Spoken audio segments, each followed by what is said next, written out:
Hello, I'm Paul Michelman, Director of Content for Harvard Business Digital, and our guest today is John Boudreau, Professor at USC's Marshall School of Business and co-author of Beyond HR, The New Science of Human Capital.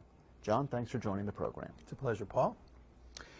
So, John, in your work, you emphasize the need to improve the quantity and/or the quality of talent where it makes the most difference in an organization.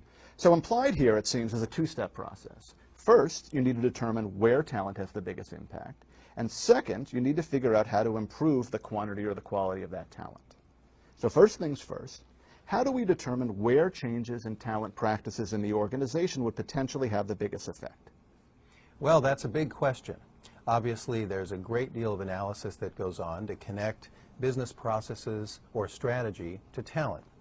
What we describe in the book and what we've found is that it's very helpful to break it down into its components.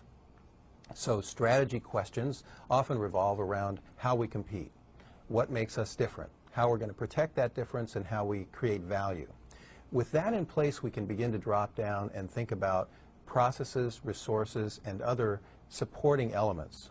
So we can ask things like, if this process is critical, where's the bottleneck in that process? What's pivotal in that process? If we have a resource, we can ask ourselves, is it about getting more, or is it about protecting the resources we have, or is it about making them more valuable? Those strategic pivot points are really important as the basis for understanding where talent might make the big difference. For example, if you think about Disneyland, the high-level strategy is surprising and delighting customers, and I think everyone would agree on that. But at that level, we can't really say where the pivot points are in talent or strategy. Turns out Disney does a lot of things well. But one of the things that everyone says could be improved is waiting in line. It's a bottleneck. It's a place where there's a great pivot point for Disney.